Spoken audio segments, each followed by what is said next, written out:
Welcome to Christian Doctrine and Systematic Theology. My name is Ken Ainsworth. I'm a village missions pastor serving at Canyon Community Church in Coram, Montana. And I'm also a product of Contenders Bible School, so I have a very good idea of what you'll be experiencing in this course, not only as an instructor, but also as a student. I can tell you for sure that it will be rigorous and it will be challenging.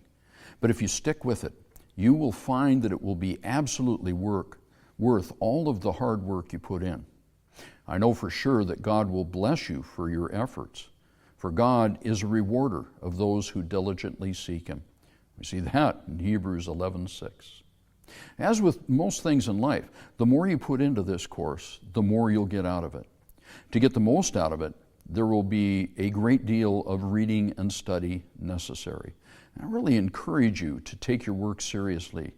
Again, you will get out of this course exactly what you put into it.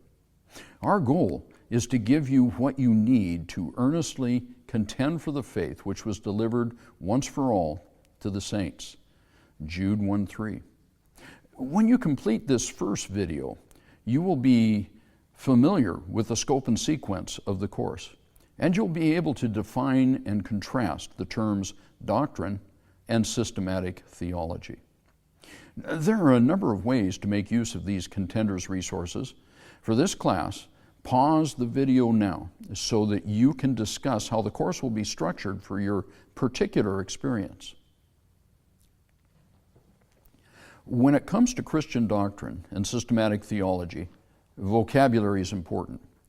We need to become familiar with certain theological terms so we have a common language when talking about the things of God.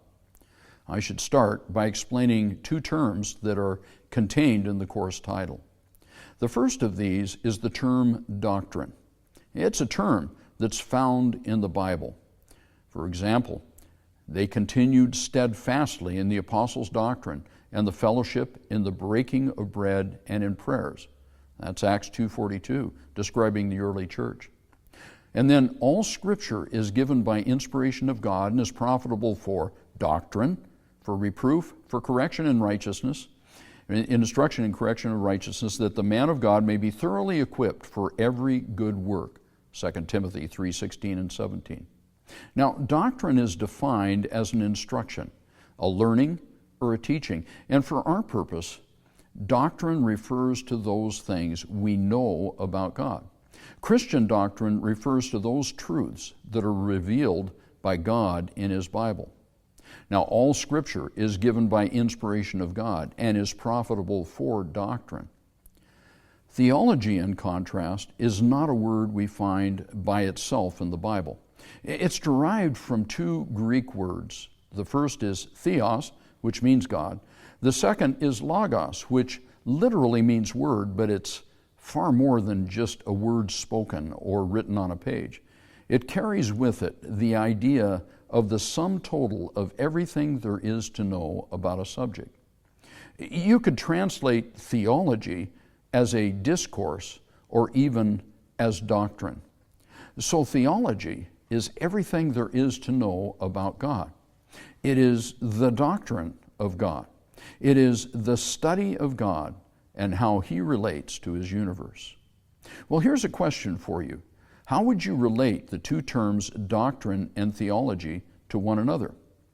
Pause the video as you discuss possible answers to this question. Now, how are doctrine and theology related? Now, I think I would answer our question by saying that theology is the sum total of all doctrines about God. Theology, then, is made up of a number of distinct doctrines. Well, there's one more term we should introduce at this point. It's systematic theology. Now, systematic theology puts everything we know about God into an organized framework. Basically, it gives us a structure for organizing our thoughts about God. Systematic theology is what we would call a heuristic, which is a framework for organizing our thoughts. As Christians, we need to be able to articulate our faith. You should be able to tell what you believe, and you should know why you believe it. So as far as I'm concerned, the most important assignment you'll have in this course is to develop your own personal doctrinal statement. Your personal statement of faith will be a concise, organized listing of what you believe and why. It will contain those doctrines that are absolutely essential to your faith. And frankly, you need to take this very seriously, because these will be the doctrines you should be willing to die for. Start thinking about this document right away. As we begin discussing the various doctrines, you will want to start drafting your own personal statement as we go along. As you learn more, you will add to the document and perhaps modify the document to more closely conform to what is taught in the Bible. Before we finish this module, I'd like to share a quote that's found on page 4 of Henry Thiessen's textbook, Lectures in Systematic Theology. The dangers that threaten the church come not from science, but from philosophy. This age, for the most part, is saturated with atheism, agnosticism, pantheism, Unitarianism. All levels of life are permeated with unbelief, be they political, commercial, educational, or social. It's necessary for the Christian to be always ready to make a defense to everyone who asks him to give an account for the hope which he has. 1 Peter 3:15. Unless the child of God is firmly grounded, he will be, as a child, tossed here and there by waves and carried about by every wind of doctrine, as Paul writes to the Ephesians. We need to have an organized system of thought so as to make a consistent defense of our faith. If we do not, we will be at the mercy of those who have such a system.